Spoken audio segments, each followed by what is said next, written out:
aláàjì ò gbọ́dọ̀ wẹ̀yìn kó má rí kò gbọ́dọ̀ ó gbọ́dọ̀ máa dún. mi gbọ́dọ̀ pẹ́ dé stage pàápàá tí bá pẹ́ dé stage èmi bára máa ní mi fúnra bí bọ́kà mo tẹ̀ ní mi láì èmi bára máa ní mi ni. ẹnìkan béèrè ọ ní ẹjọ ṣẹlẹ bá wa dárúkọ ẹni tó máa ń ta jìtá lùsí tó máa ń jó yẹn wọ́n fẹ́ gbọ́ pé. kúnlé gìtá kéè ó ṣe ìyẹn náà ọmọ Ìbàdàn tó ṣogbo ni. excellent gold àwọn ló béèrè. excellent ó ṣe ọ̀rẹ́ mi. excellent gold. kúnlé náà ń béèrè onídàkọ káàtì kọjá káàtì wà ní Gbénga bass guitar kúnlé òní lead guitar ṣéèsì àdìláwọn ní fèrè dayọ̀ ọ̀pọ̀ adé àpọ̀ lórí sèjì gan. àti sábà fojú wo gbogbo ìjẹ wà ní báńkì lẹ́yìn ọ̀gá ńlá fújì ẹ̀ máa tó mélòó. sábà fojú wo báyìí àwa 27. ẹ máa ń wà lórí stage lẹ́ẹ̀kan. mo ní mo dé bí mo ṣe ń dé èmi ọmọ yín náà ní Arambara tí mo ti máa ń sọ ọ́ ní gbogbogbà máa máa tẹnumọ́ máa ní Ọlọ́run nìkan ni ọba alára tó ń ṣiṣẹ́ àrà sínú ara wọn. Kí ni nǹkan tí mo tún fẹ́ mú wá lọ́jọ́ tòní ṣùgbọ́n síwájú ohun tí mo mú wá ẹ jẹ́ kí n máa dúpẹ́ lọ́wọ́ gbogbo àwa tí a nífẹ̀ẹ́ sí eré fújì Pasuma àti àwa tó jẹ́ pé a nífẹ̀ẹ́ sí àwọn tí wọ́n jẹ́ band boy wọn onílù wọn pàápàá ẹni tí ó ṣẹ̀ṣẹ̀ dágbére fáyé nínú àwọn báǹdì Paso ẹni tó jẹ́ Sakara Manu Paso ìyẹn Monday Paso òun ni àwọn tí ó jẹ́ olólùfẹ́ fújì Paso tí wọ́n máa ń pè é. Ibẹ̀ ni mo ti fẹ́ mú ọ̀rọ̀ máa dúpẹ́ lọ́wọ́ àwọn tó jẹ́ wípé wọ́n nífẹ̀ẹ́ sí Monday John àti gbogbo àwọn tí wọ́n jẹ́ onílù lẹ́yìn Paso. Gbogbo aládùúrà pé gbogbo onífọjọ́ ọlọ́jọ́ lọ o àní ṣánkú láṣẹ Èdùmàrè lágbóró Ọlọ́run ikú òjijì kò ní jẹ́ tiwa o. Ẹ wá jẹ́ kí n mú ọ̀rọ̀ nítorí mo fẹ́ máa sọ̀rọ̀ pẹ̀lú àwọn àkàwé àwọn nǹkan kan. Eléyìí ọ̀rọ̀ tí mo fẹ́ sọ yìí kì í ṣe ọ̀rọ̀ pé wọ́n sọ àbí ẹnìkan ló sọ àbí wọ́n gbọ́ngbè kan. Èmi Arambara mo láǹfààní láti bá Monday Paso ṣe láìfù papọ̀ ní eléyìí tó jẹ́ pé àwọn olólùfẹ́ fújì Paso wọ́n sì fi ìfẹ́ hàn. Mo wá fẹ́ mú àwọn nǹkan tí Monday Paso àwọn nǹkan tó sọ nípa báǹdì tí àwọn wà àwọn nǹkan tó ń ṣẹlẹ̀ nínú báǹdì Paso àwọn ipò tí oníkàlùkù wọn wà. Òun ni Monday John eléyìí tó sọ nínú fídíò tí mo fẹ́ mú wáyé. Ó tẹ̀síwájú pẹ̀lú bí àwọn ṣe máa ń ṣe pẹ̀lú ara wọn nínú band. Kí ni àwọn nǹkan tó ń ṣẹlẹ̀ ní inú báǹdì Paso? Kí ni àwọn àṣírí eléyìí tí èmi Arambara tí mo fẹ́ fàyọ? Màá fẹ́ kí ẹ̀yin tèmi níbikíbi tẹ̀tí máa ń gbádùn mi tó jẹ́ pé ètò tí ń bá gbé kalẹ̀ ẹ máa ń bá mi share ẹ jẹ́ máa ń bá mi comment. Màá fẹ́ kẹ́ farabalẹ̀ dáadáa kẹ́ wá gbọ́ ohun tí Monday John tó sọ nípa àwọn ẹgbẹ́ onílù àwọn báǹdì tó wà lẹ́yìn Paso àwọn ìdojúkọ àti àwọn nǹkan tí ó ń fa kùdìẹ̀. Mo sọ fún wa lẹ́ẹ̀kan mo ní àṣírí ọ̀rọ̀ òun náà ni Ọlọ́run nìkan náà làṣírí. Gbogbo ọ̀rọ̀ tó bá ti jáde ó ti jẹun tó sọ lọ. Bẹ́ẹ̀ ni màá wá fẹ́ kẹ́ farabalẹ̀ ẹ wá jẹ́ kí a gbọ́ ohun tí Monday John tó sọ nípa àwọn tí àwọn wà lẹ́yìn Paso gẹ́gẹ́ bí band boy àwọn nǹkan tí ojú àwọn ń rí àti àwọn nǹkan tí àwọn ń là kọjá lórí ìrànràn lóríṣiríṣi. Ó ní agbára o. Ó yá ẹ jẹ́ ká farabalẹ̀ ẹ jẹ́ ká gbọ́ ohun tí Monday John tó sọ. Ó tẹnu mọ́ ábọ́ọ̀mù Paso ìyẹn tẹ́ bá gbàgbé Monday John wà lára àwọn tó lùlù ábọ́ọ̀mù tá a bá gbàgbé dáadáa. Monday John ń sọ àwọn ọ̀rọ̀ kan tó jọ mọ́ ipe ìlú tó wà nínú ẹ má jẹ́ ń bẹ́ẹ̀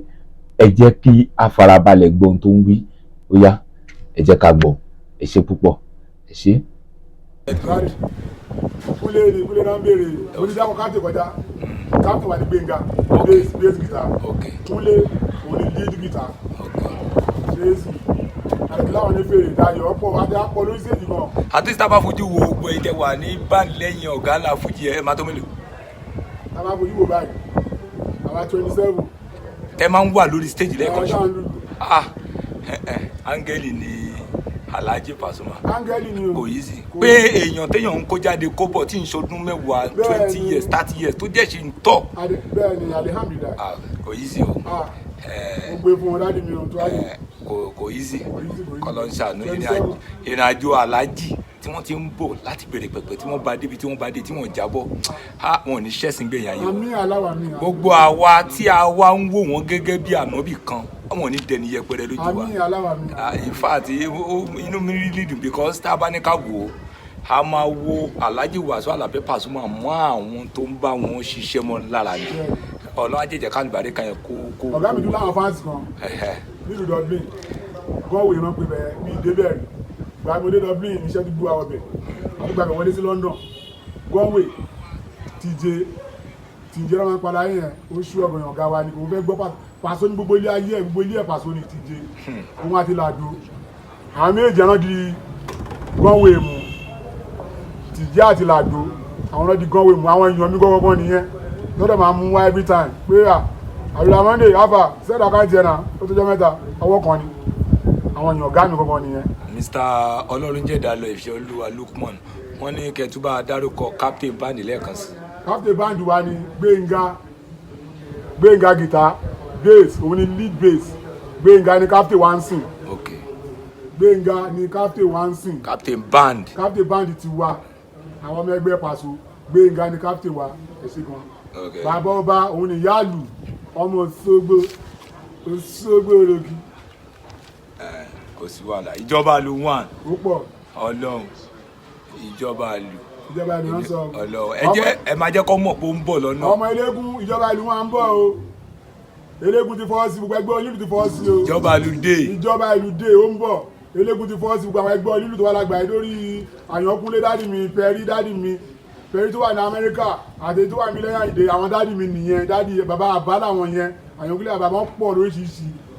lórí mákẹ́ẹ̀tì ẹ̀kọ́ tẹ̀ yàpá ibà ni máa dá ọkọ ìyá fẹ́ ṣe kàn fìkan lẹ́gbọ̀n mi fẹ́ dá ọkọ gbẹgbẹ́ oní ti fọwọ́ sí lórí gómìnà wa lórí president wa former president wa everybody fọwọ́ sí ẹgbẹ́ abdul ti fọwọ́ sí Ogun state Ọ̀yọ́ state Lagos state gbogbo all over the world ti fọwọ́ sí pé kì í ṣe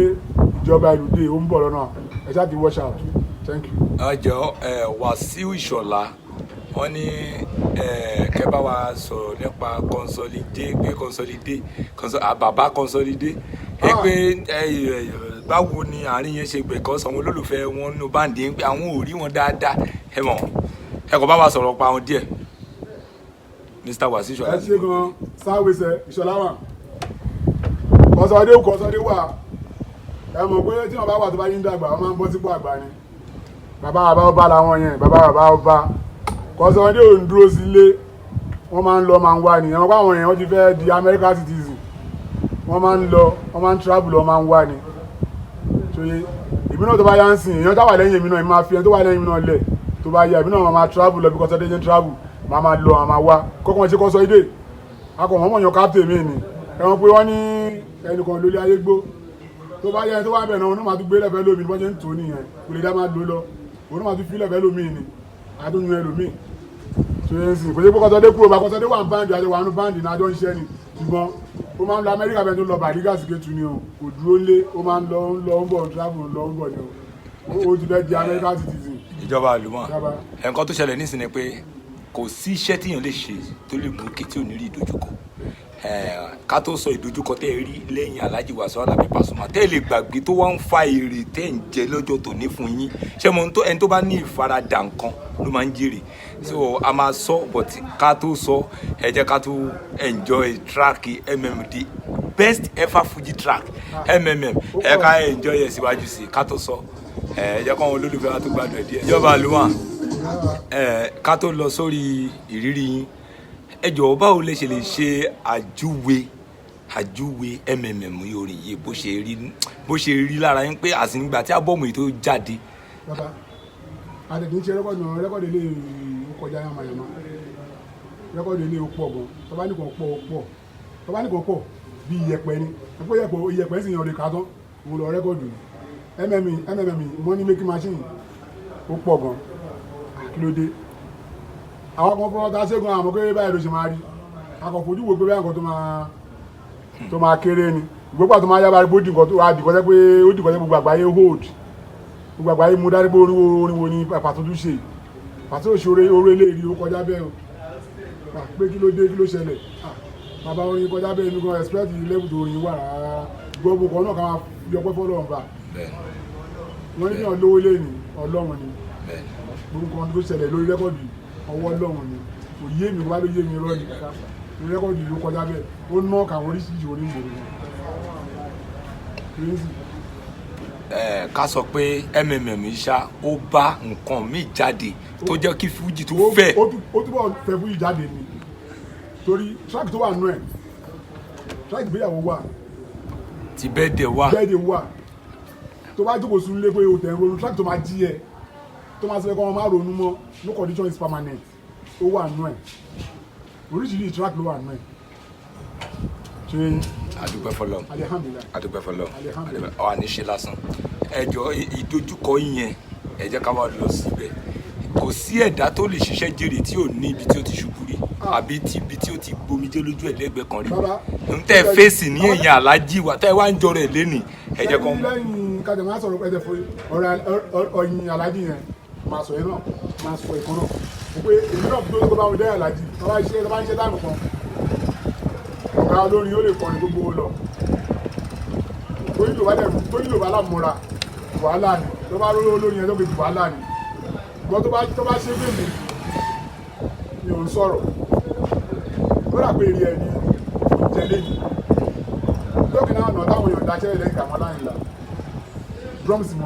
kan mọ̀ lẹ́yìn Kàmọ́ Láyìnlá alọ́ṣiṣẹ́ kan ní onípàánù nípa group àti ni wọ́n lè di plan pé àwọn olóògbé fáwọn ló kò ṣe gbá kò ṣe àwọn kò ṣe kíní wọ́n dẹ̀ pè mí náà bá mi sọ mo ní èmi ò lè tẹ̀lé yín o mi lè ṣe nǹkan bẹ́ẹ̀ yẹn o kádàrà mi ò ṣe nǹkan báyìí pé kí wọ́n máa dìtẹ̀ olórin ọwọ́ ní ẹ pé tí ìbá ṣe àwọn máa ṣe gbá o mo dẹ̀ mọ́ pé wọn ò lè bá mi jà wọ́n tó wọ́n mọ̀ pé stubborn guy ni mí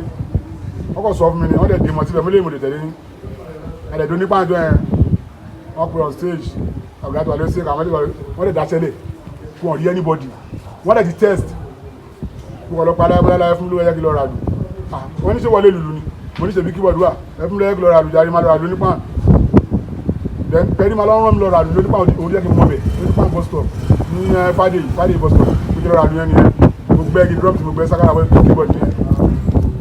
igi sákàrà yẹn pẹ̀lú sákàrà kan ṣe tí mo rà wá mo fi play njọ yẹn àyè owó kàmẹ́lì wa ni ya òní bí jásùn láti lọ wá àwọn pẹ́ẹ́sì tẹ̀ mo ti lọ wá àwọn pẹ́ẹ́sì káàkiri kéékèèké táà ń lo keyboard from keyboard tó bẹ̀rẹ̀ sí ń lo mele nǹkan tí mo ṣe ń jọ yẹn eré ẹ̀ mo jẹ́ tí mo fà lẹ́yìn pàṣẹ lẹ́yìn Kàmọ́lì náà tí mo mú sẹ́yìn pàṣẹ ni Alhaji Tawo Balenger dáàdì mi ti wá mú mi gbà yẹn tó yẹ yín lápẹ́ mo ti bá wọn dìtẹ́jọ́ ẹ̀ tí mo sá ni tá a bójú aláyẹ̀ ẹjọ́ yẹn ni wọ́n ní rí mímú lẹ́yìn pàṣẹ ọjọ́ yìí ní òtí ẹ̀ lè wáyé wọ́n ní rí mímú sẹ́yìn pàṣẹ mi ti bá Kàmọ́lì pé jọ yẹn ọmọdé máa dúpẹ́ fún gbogbo tó bá ń ṣe ẹjẹ́ máa ṣe báyìí mo ń sọ pé báyìí pé ó ní fún ẹnìkan ní gbogbo àwọn adájọ́ ní ìjà kí bó ṣe rí fíìmù wọn jẹ́ lọ́la àánú kan gbọ́dọ̀ ń jèrè ẹ̀ wọ́n tó bá ṣe bá àgbà tó bá ṣe bá àgbà báyìí ìlú wa ó fẹ́ kó máa rí ó báyìí ni o lè gbèrú sílé kó sórí ẹ̀kọ́dù o lè sórí ẹ̀kọ́dù láíláí wà sí ojú ẹ̀sùn kiri. gẹ́gẹ́ bíi pé ẹni tó bá ń fi ìlú tó ń lùlù tó tún parọ́ irú wọn kì í tẹ́gbẹ́ wọ́n jèrè wọn tẹ́gbẹ́ o àṣírí ni ìlú àṣírí ni tí ò yẹ nìkan lẹ́yìn Ọlọ́run lẹ́yìn Ọlọ́run ẹ jọ̀ọ́ nígbà pé ẹ máa kọ́kọ́ rí àǹfààní àti travel out pé èèyàn máa tẹ̀ kọ́kọ́ gbé iṣẹ́ ìlú láti ẹ̀yìn Alhaji Wasiu Alabi Pasuma travel báwo ló ṣe rí lára yín pé first travel pé fẹ́ kọ́kọ́ lọ. bàbá mo èmi náà mo gé àwọn experience kankan èmi náà gbà tó yára mò ń lò fáwọn ọkọ̀ náà tó ṣe mú travel gbà tó fẹ́ travel tí mo di báàgì mi di gbogbo ẹ̀ tí mo di ọmọlé mo wọ aṣọ kan aṣọ gidi mo wọ o tí mo mọ̀ pé wọ́n sọ pé ìlú òyìnbó gbọ́dọ̀ dírẹ́sì dáadáa o aṣọ gidi mo wọ gbogbo àgbà tí mo dánmọ́lé mo gbé báàgì sílẹ̀ kí ní kọ́ bá mi ní Dèjì ìrọ̀ jàbúsì lè wà bẹ̀ jàbúsì Alhaji jàbúsì owó Canada sílẹ̀ aláì jákujáku ìwúlé ìwà bẹ̀ gbà yẹn wọ́n á aṣọ olówó yìí ṣé aṣọ tó fẹ́ wọ̀ lọ sí Amẹ́ríkà ilé aṣọ tó fẹ́ wọ̀ lọ sí Malaysia ilé má wọ̀ bẹ́ẹ̀ náà olóòrùn tẹ̀lé ọgọ́ yìí o bẹ́ẹ̀ nìkan ti wá yan ni má dà lóhùn ni wọ́n jáwé ni má dà lóhùn aṣọ kí ló wọ̀ ó kọ́ mọ ẹ̀tì ìlú fẹ́ kó má lọ pàrọ̀ aṣọ ni o àti dé Malaysia náà wọ́n ní kí lọ kúnlẹ̀ síbì kan kí máa ṣàdúrà lẹ́gbẹ̀ẹ́ omi